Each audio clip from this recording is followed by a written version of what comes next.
Hi, my name is Carmen Lodato. I'm here today as a survivor of gun violence. If you can see under my hair, I'm wearing a button with my mom's picture on it. That's not something that I ever expected that I would be wearing. I'm also here as a gun violence prevention advocate. I've spent the last 4 or 5 years working to make communities safe for everyone. I grew up in Virginia, in Alexandria, so pretty close to here, but I've been living in DC for the last few years.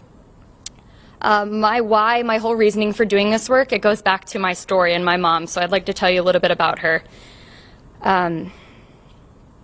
She was a music teacher. She taught piano in our home for 38 years, and she also played the organ at church on Sunday. She taught an early childhood music program called Music Together, where parents and caregivers would come and sing and dance with their children. She wanted to spread joy and music to everyone that she met. She was a really special person. Not someone that you ever would expect that something like this would happen to.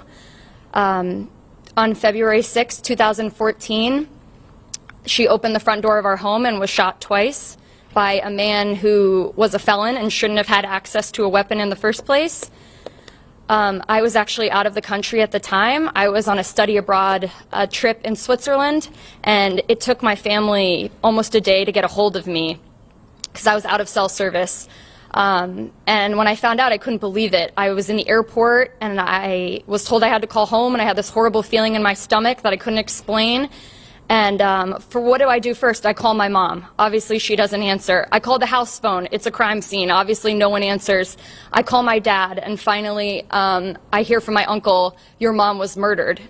And I mean, I just started screaming. I told him he was wrong, that wasn't possible, all of those things. But unfortunately, in this country, it is possible, and it happens to people all the time. 110 people a day are killed by guns. My mom was just one of them that day. And when I got involved in advocacy a few years ago, we were saying 95 or 96. So that shows you now we're saying 110. And those are just the people that are killed. That doesn't account for the 200 plus people who are wounded and their lives are forever changed, or all the people who witness these shootings and their families and the community, and it just ripples outward and outward. So I come home from Switzerland. My family's hiding out at my sister's house because there's media and stuff everywhere. This is a huge story. You know, a music teacher is shot and killed while opening her front door, and in this, safe community, it's this big thing. They did catch the man who killed my mom, and he killed 2 other people in Alexandria over the span of 11 years. Both of them, it was, knock on the front door, and he killed them, and it was completely like a cold case. There was no evidence there. My elderly grandmother, who's almost 90 years old, was home when my mom was shot, and her caregiver was there. The man also shot her and wounded her, and she was the reason that this whole case was cracked open, and the reason that this man was, put in prison for the rest of his life. And I'm very grateful that, he can't hurt anyone else, but it doesn't bring my mom back. I know that a lot of people don't even get justice. They don't get any of the legal proceedings or any of that, and I did get that, and my family is grateful for that, but it doesn't bring my mom back. It doesn't give my sister's kids a grandmother. It doesn't give my dad his partner back. My mom missed my graduation. She's going to miss my wedding. The rest of my life I have to live without my mom. So he took something from us that nothing can give back. And in the years following my mom's murder, I actually worked in TV news. My major was journalism, so I graduated from college on time. I went back to Switzerland 2 weeks after my mom was killed, and I pushed forward, and I was able to graduate on time. And I go to work in the news business here in DC, and one of the top stories is my mom's murder. All the time, hour to hour, every hour, that's the top story. I would go to court, I would sit there all morning, and then I would go to work, where I would see the reporter who I'd just been with in court, and my mom's murder was the top story because he had killed 2 other people, and then they started calling him a serial killer. And that's something very sensational that people like to splash with the headlines. So I decided I needed to leave news. It was too much for me. And I decided to pivot and start doing what my mom was doing, teaching music to little kids. So I told you I was a gun violence survivor. Now I'm also a teacher. So this issue is affecting me in a different way. I'm teaching preschool kids. I also was a student at Virginia Tech. I didn't mention that before. I was not there when the shooting happened in 2007, but I was a part of that community, and I saw the impact that it had. And while I was on campus in 2011, somebody came from another community and shot a Virginia Tech police officer and shot himself. And when that happened, our whole campus went into lockdown. I was a freshman in the dorm. I was absolutely terrified. The whole campus went into lockdown, and then since it was happening at Virginia Tech, the media descended from everywhere. It was a huge deal. And you know, that's just like a tiny taste of what the Virginia Tech community had to deal with in 2007. So I thought that going to Virginia Tech was going to be the closest I became to gun violence. I didn't expect it to show up literally on my front doorstep, and it did. And I just would like to say to the senators and to everyone watching, it can happen to you. I know that's an uncomfortable truth, but it can happen to you. Don't wait to get involved until it does happen to you, because you could be at the grocery store, at church, at your synagogue, at the movies. The litany goes on and on and on. And it can happen to you because we have a gun violence problem in this country. And there's so many things that we can do, and I'm grateful that finally it seems like we're going to do something. We have friends of my family who live in Spain, and they were exchange students with my family, and they just couldn't fathom when my mom was killed how this kind of thing could happen.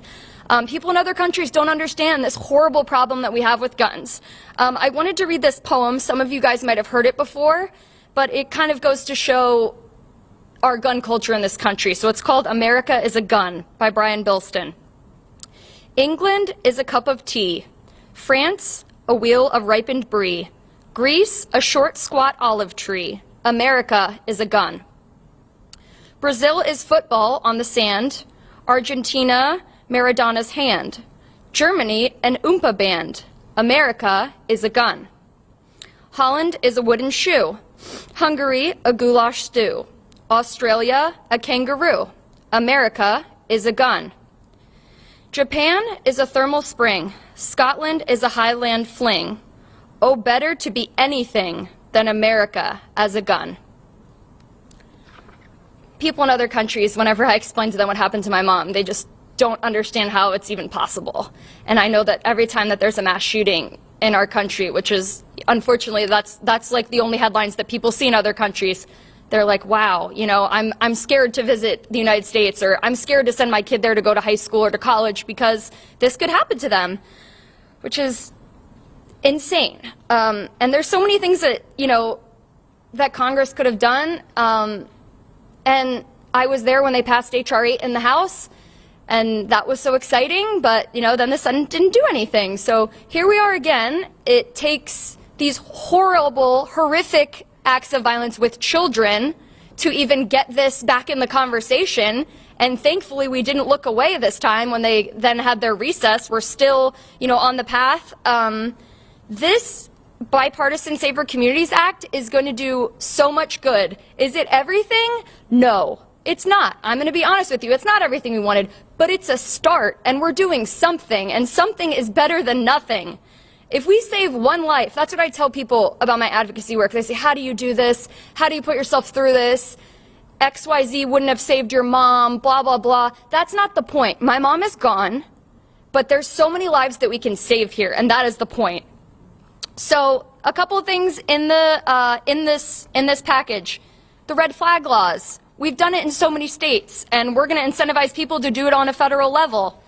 We've got the boyfriend loophole is huge. I have now met, doing this work, so many domestic violence survivors that this could have saved their loved ones, and it's going to save people's lives.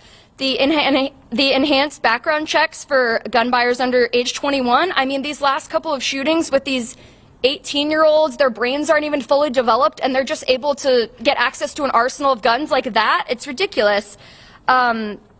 Clarifying who should even be running a background check. In my case, I mentioned that the man who killed my mom was a felon. Well, Well, he had his girlfriend buy the gun for him. He told her exactly what to get and what he wanted, and it was a straw purchase.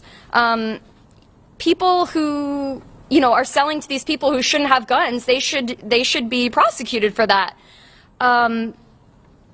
That goes into the gun trafficking as well, that straw purchasing that I mentioned. The funding community violence intervention, that is huge here in Washington, D.C., where there are so many people who are impacted by gun violence over and over and over, and they need help, and they need access to mental health services. Adding funding for the suicide prevention hotline. I mean, 2 out of 3 gun deaths are suicides. I have met so many suicide survivors. And, you know, there's an extra stigma around suicide. And then people are like, I'm not really a gun violence survivor. No, yes, you are. Your loved one took their life with a gun. You are a gun violence survivor.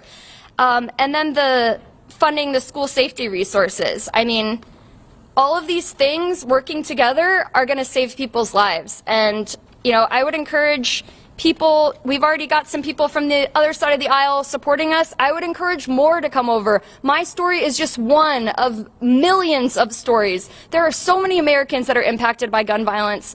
And I see people in my advocacy work that sometimes don't even realize that they're considered a survivor of gun violence. And they, oh yeah, well, actually, you know, my great uncle, he killed himself with a gun. Or, oh, actually, you know, I was at X event where there was gunfire. We are a nation of survivors, time and time again. I wanted to close reading the another poem by Amanda Gorman that she put out after the Uvalde shooting, and I'm going to try and do it justice. Hymn for the Hurting. Everything hurts. Our hearts shadowed and strange, minds made muddied and mute. We carry tragedy, terrifying and true, and yet none of it is new. We knew it as home, as horror, as heritage. Even our children cannot be children, cannot be. Everything hurts. It's a hard time to be alive, and even harder to stay that way. We are burdened to live out these days, while at the same time blessed to outlive them. This alarm is how we know we must be altered, that we must differ or die, that we must triumph or try. Thus, while hate cannot be terminated, it can be transformed into a love that lets us live. May we not just grieve, but give. May we not just ache, but act. May our signed right to bear arms never blind our sight from shared harm. May we choose our children over chaos. May another innocent never be lost. Maybe everything hurts, our hearts shadowed and strange, but only when everything hurts, may everything change. Thank you very much.